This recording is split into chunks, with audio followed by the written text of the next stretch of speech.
Hey vinyl community, it's Mazzy here, and the title of this video is This Is Not Another Fucking Abbey Road 50th Anniversary Video.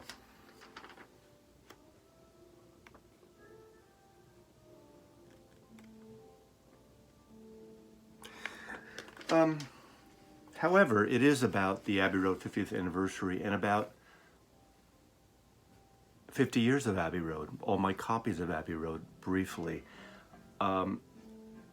Today is Friday, the release date of the 50th anniversary extravaganza, and I'm just going to show a little bit. I'm not doing the unboxing, I'm not going to go through everything. There are 3,426 and a half unboxing videos already posted today on YouTube of this Beatle series of releases today. And some of you who've been following me and know my collection and what I've been showing you know that I am an obsessive Beatle collector. I like good sound. I wouldn't call myself an audiophile, yet I like good sound. And I did a comparison. So the beginning of this video is going to be comparing the new vinyl version, the remixed Giles Martin vinyl of Abbey Road 2019, compared to a very close to original, not probably 1970 or 71 UK Apple original. I did a back-to-back, alternate songs, played it through, listened to them today already. I did not listen to the CD or Blu-ray yet, and I've only spot checked and listened to the outtakes, which to me that is the highlight of these collections. Anyway, just to show you, this is a deluxe set. There's no vinyl in this set, but it's a beautiful set. What's nice about this, it has a gorgeous book. Well, you know, pick a good page, Maslov. What can I say? Anyway, buy it for the book. The book alone is worth it, and I'm sure it'll sound great on Blu-ray. There's surround, Atmos surround, all the modern bells and whistles that everybody wants. I just showed that already, right? Anyway, you get the idea. Tape boxes, essays, cool stuff. Blu-ray, surround, all the rigmarole. I'm gonna work backwards. There's a brand new picture disc. Now, I don't listen to picture disc. To me, picture discs sound terrible. If you're gonna buy one LP for listening, do not buy the picture discs, this or any one. I've heard they got better, but you know, if you want something to put on your fucking wall, buy a poster. That's how I look at it. And then there is also the single LP version. Now, why would anyone buy both? If you're a completist collector, the single remix version compared to the LP remixed, that comes in the LP box set are printed different. One's at Optimal, and I think RTA, I can't remember who printed the other one, pressed. So different pressing plants, so people who are into audio are into all that kind of bullshit, you know. And I'm not, and I am too. So you get your remixed Giles Martin album. Looks pretty much exactly the same. Beautiful printing, good quality and everything. And then you get a second slipcase, not a gatefold, but contains two records with an alternate picture from the Abbey Road crosswalk photo session. And this has all the outtakes. It starts out with I Want You, She's So Heavy, a great alternate version. Goodbye, Paul McCartney's demo. It's a song that he gave to Mary Hopkins, Ballad of John and Yoko, Octopus's Garden, something. Anyway, you can look on the track list here if you need to see it. You can freeze frame it or just go online and you can read what it is. To me, this is worth it. I mean, if you could buy this alone, you can, but get this. So I suggest, don't get the single LP, get the 3 triple box set for you vinyl folks out there, and that's the way to go. But again, it ain't no unboxing video. It does come with a little kind of folder. Talks about all the tracks on here. So that's a really cool thing. Also today came out, if you know Bruce Spizer's series of books on the Beatles, he does pretty much a definitive catalog of the Capitol years, the VJ years, Apple Records. They're kind of self-published. Beatles solo years, and just came out his Abbey Road. He's done a Sgt. Pepper. He's done a White Album book. These little kind of, what, 9-inch, 8.5-inch square books. So I haven't really went through this, but these are always kind of fun, nice little details. He's very detail-oriented. So this is just adding to the plethora of crap that came in the mail and on my credit card this week. Anyway, what I did, and I'm going to do the shootout first, I pulled some of my UK Beatles albums. I'm going to also go through and show you almost anyone. That's the next part of the video. After I do this, after I talk about my oral sensations and my oral comparisons, just my opinion, this listener's opinion. I have what's close to an original pressing. It seems in the Matrix to be original. Unfortunately, this is a copy I picked up and it's very scratchy, so of course I listed it as scratchy. One thing I noticed too, going back and forth on the new remixed albums or the new albums, the Apple labels are really dark. They're beautiful, they're dark. They don't match the originals, just to, if that matters to anybody. Because the originals, as you will see here, this is the one I compared it to, and this is probably a 1970 or 71. You can see it's a lighter label. So I did an A-B comparison. This is an audio comparison, and I'll cut to the chase. I think if you want to spend the money and you want to get the best possible issue of Abbey Road of anything, you need to get either an original 1968 UK Apple or something very close to it. The new record is great. It's quiet pressing. My copies were flat. It's got a very rich, warm tone. It's easy on the ears. Giles Martin did some remixing and things that certain pieces and instrumentation and sounds that I really haven't heard before came up. It seems like the bass is heavier a little bit at times, maybe the drums sometimes. Their instrumentations, I noticed something that bothered me actually in Mean Mr. Mustard. There was a tambourine, I don't recall being so loud, it came out of the right channel. So a little irritating to me. Now, that could be contributed to like sense memory. You know what sense memory is? If those of you who have studied acting, where you kind of use something of your past. Now, I've listened to Abbey Road literally thousands of times over 50 years. So when something comes out differently, it's jarring. Now, it's fun to listen to just as an alternate, but I had a problem with it. Also, overall, I felt like the new remix, in a way, was more like a lot of people who like to listen to music through Beats headphones. I'm not a fan of Beats headphones. They tend to emphasize bass, but because of today's smaller sound system and subwoofers and things, there's a whole audience, not just the youngsters, you kids out there, but a lot of people like that extended bass thing. And so you'll probably be happy with the new one.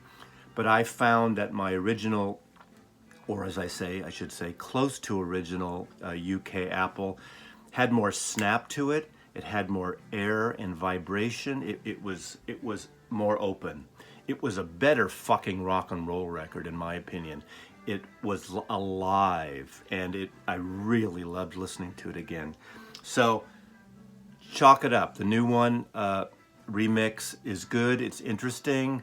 A few things bothered me. I thought I Want You, She's So Heavy, where the whole, you know that windstorm sound? That's John playing a Moog synthesizer, and it kind of builds up.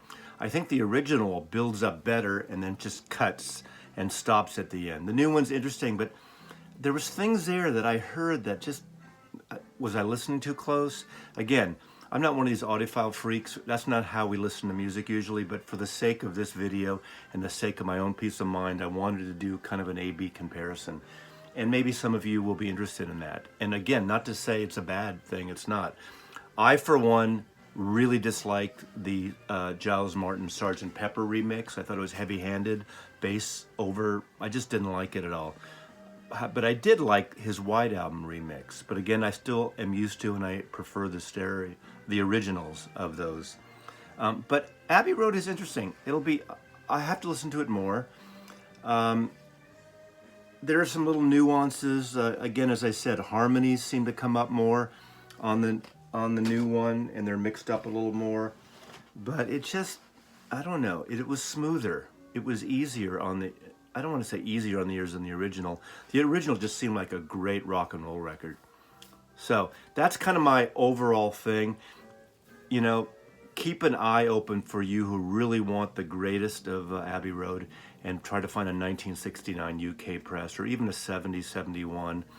I'm sure there's other places where someone has gotten more in depth on that and than I have, and than I am here, because I'm not that audio expert. I do have a good system, so it's all system dependent too. And again, I haven't listened to the Blu-ray or the surround yet, but I'm looking forward to that. So I'm just going to go through. I just showed you those two Abbey Road albums. One other album that I think this came out in the 70s. This is made in England, and this was interesting. This is a 70s on green vinyl. And I don't even remember getting this. I think it's when I worked in the record business, and every time something would come in the stores, I'd have to look up the matrix numbers, and maybe one of you Beatle fanatics, freaks, will know about it. So I'm going to go through and just pull some Abbey Roads and show. I'm not going to get into details what they're about. But if any of you are keeping score, I'd love someone to count up how many Abbey Roads I'm showing today, because I have no idea.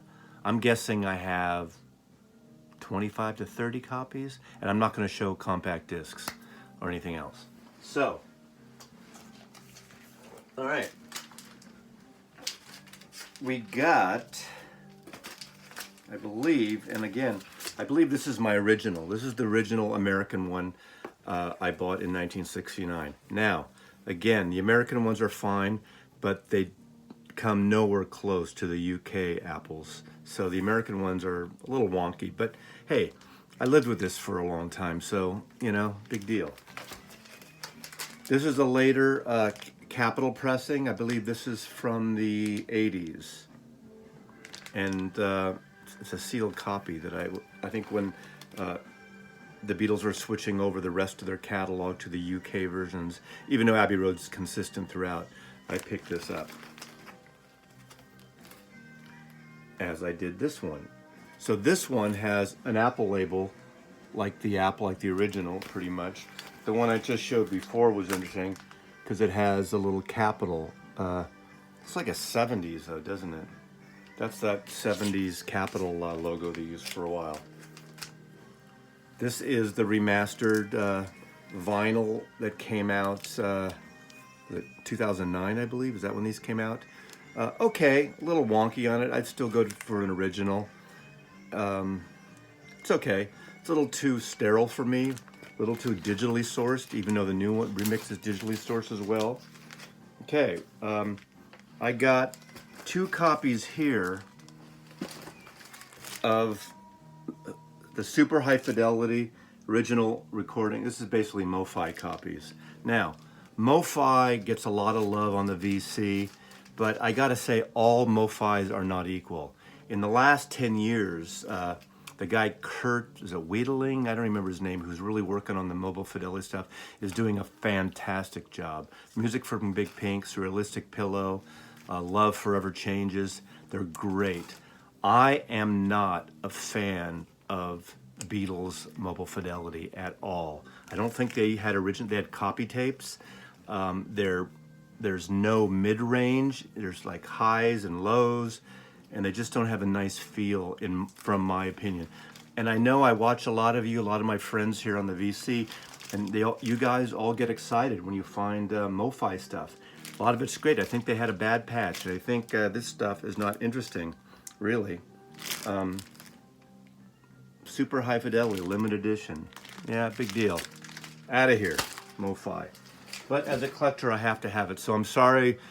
For those of you, if you see MoFi and you're going to spend the money, go in Discogs and find a clean UK press. Again, I know I keep emphasizing that, and I know it's not that easy. It's easier said than done, but go for that. Okay. Here is a Dutch, made in Holland, a Dutch picture disc. This is from the 70s. kind of the same thing on both sides. It's kind of boring, right? Again, I don't play picture disc, limited edition, Dutch. You know, again, it's Mazzy, the completist here. So, you know, not essential at all. Okay, then going into my part of my Japanese section, I have a Japanese with the Obi, and this is, again, I bought these in the 70s or early 80s maybe, I can't remember. Now, here's what I hear, and I kind of agree. All Japanese presses are not equal. This is the EAS series, which don't really sound great at all. So if you see Japanese Beatle records, I would avoid the EAS series unless you just want it to have it with the Obi strip. They're not as good as some of the other Japanese pressings. So remember, as we go back, as we reiterate, and for you people and friends and family and associates and followers and viewers, all Japanese are not equal. All MoFi are not equal. There you go. Now we go down into box sets. This is a blue box, a Japanese blue box set. And again, these, I believe, are all EAS as well. So I have it because I'm a completist. And once again, there's a Japanese, never played, Abbey Road. But a cool set, right? We're obsessive. Then there are several. It's a long story, and if we ever come over for a martini and a whack-a-mole, I'll explain it. I have 3 complete blue boxes. And the blue boxes are really good, pretty much off-the-shelf Beatle records from the late 70s, early 80s, so they're all analog source, and usually they're really good.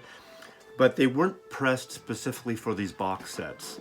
They basically took whatever was on the shelves of each title and made these box sets up. Firstly, there was a numbered version. Do I have it here? Yeah. And I don't remember how many. This is number 491. This is how it first came out. And again, my copies are still in the shrink because they were imports.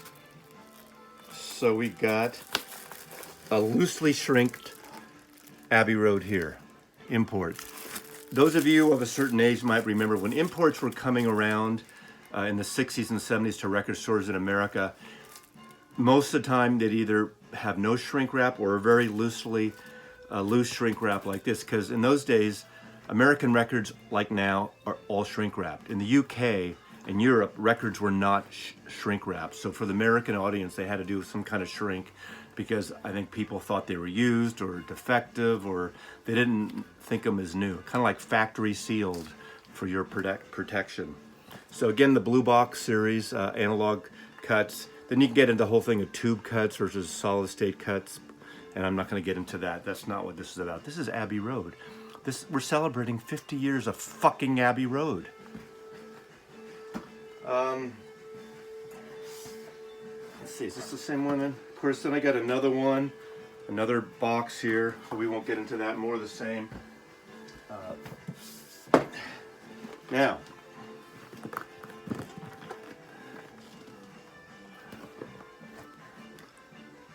sentiments qui vont très bien ensemble, soufflé, de Gaulle, omelette, rendezvous à cascassé à fromage. This is the French Beatles box set. And in this, voila, we have El Abbey Road in French. Qu'est-ce que c'est? Sacré bleu. Brings me to a joke. Little joke. Let's have a little intermission here. So, why did the Beatles cross the road? To take a picture for an album cover. Okay, I'm here all week, folks. Now,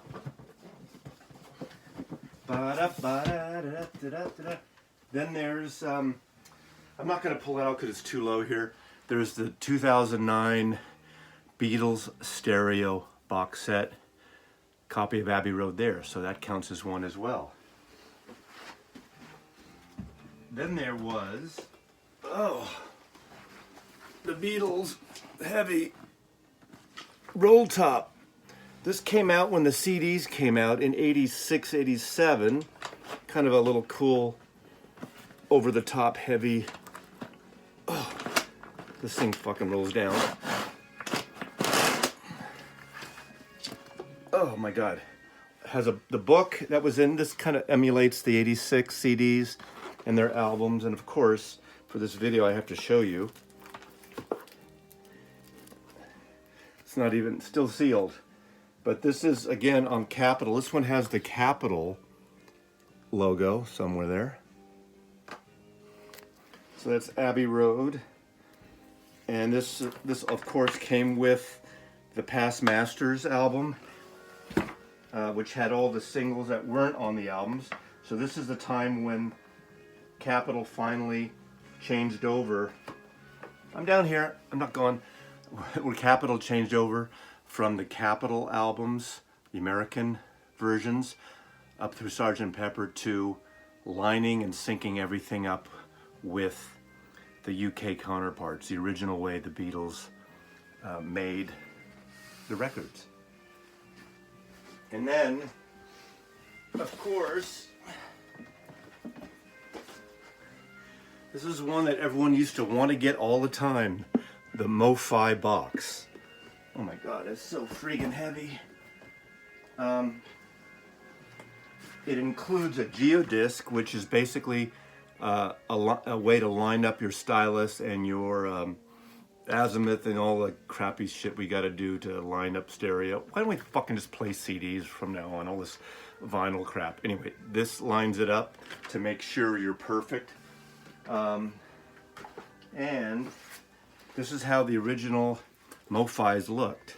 They showed the tape box. Interesting, I guess, because it was new at the time. We didn't really see this at the time. So there'd be pictures of the tape box rather than the friggin' great artwork, right? However, there was a book, and this is a certificate of authenticity. I'm number 9239. Were there 10,000 made? I'm at 9239. Bought this right when it came out. So there is a book with the covers. The problem is they just don't join with the record. So that's Abbey Road. Are you counting out there how many copies that is? There we go. Huh? Because I have no idea. 25? You know, there might be a couple hidden away. Do I have anything from Paraguay or... Let's see here. Before we go... I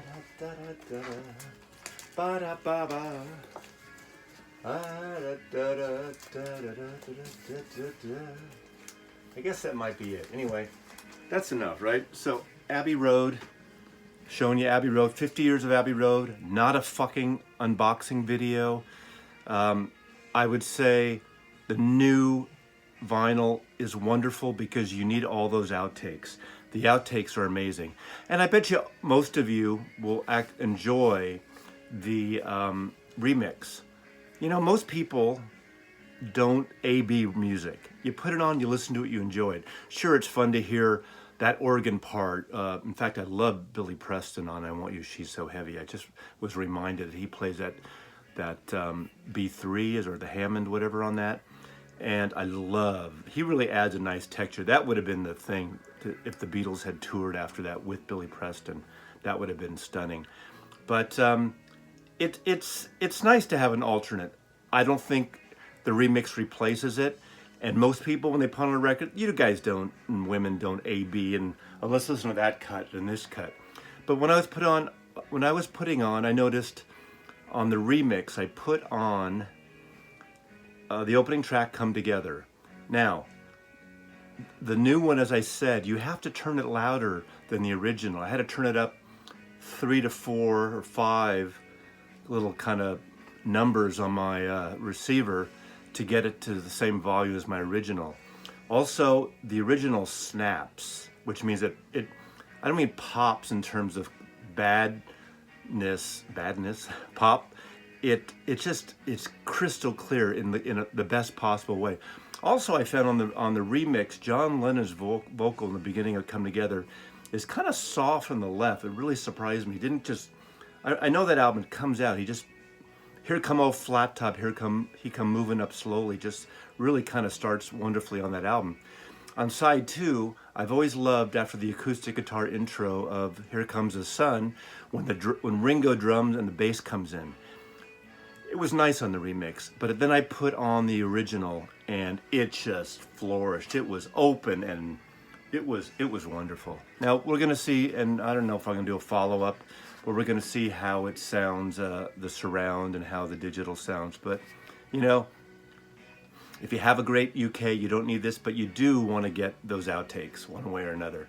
So Mazzy now is tired of being so fucking serious for 30 minutes talking about Abbey Road, 26 minutes and 9 seconds actually, about Abbey Road. But 50 years, you know, you want to see an unboxing and see everything and see someone cut open cardboard. Be my guest, DC. Mazzy loves you. Her Majesty's a pretty nice girl, but she doesn't have a lot to say. Her Majesty's a pretty nice girl. Da da da da da da. Bow.